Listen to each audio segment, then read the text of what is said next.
When did Trump or Anwar Ibrahim from Malaysia broker the ceasefire deal between Thailand and Cambodia? I mean, based on a lot of sources, I would say the leader of ASEAN kind of did that. Not really Trump, although I'm sure Trump is Like played a part, maybe?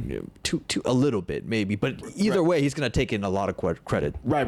But the ASEAN leader of the League of like ASEAN countries played a bigger pie slice. I would say so. I guess what's your whole take on it? I mean, now that it looks like we're at the end of it, what a brief skirmish. You know, you saw all the memes pop up about war and missiles being launched on both sides.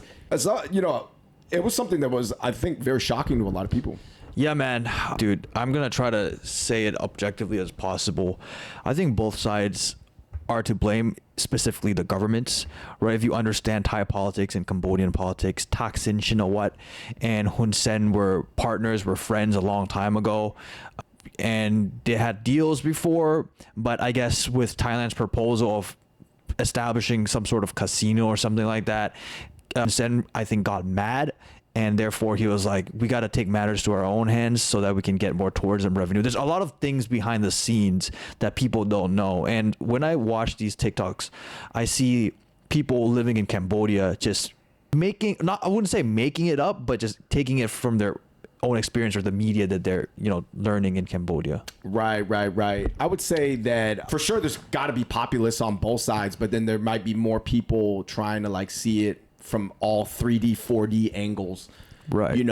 And I would say this, man, it's just a terrible situation because it destabilizes Thailand and then it destabilizes Cambodia.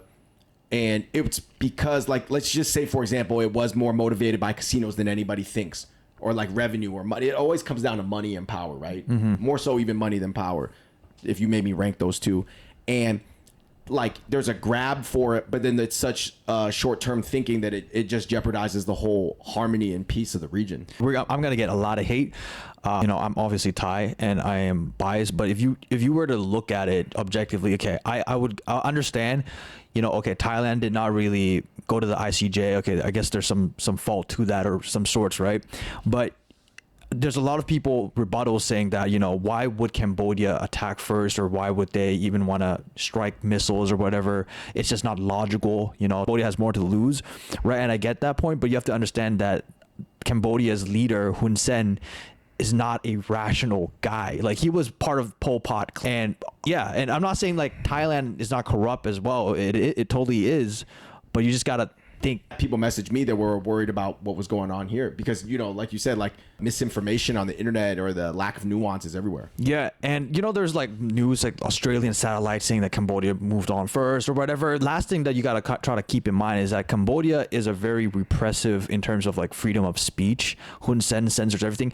Me saying this, it means that I'm never going to be able to touch base in Cambodia ever in my life, but I'm willing to say it.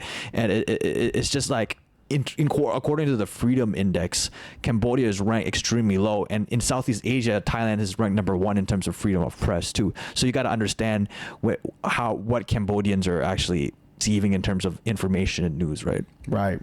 Well, hey guys, I hope they can just maintain the ceasefire and the peace. Yeah, I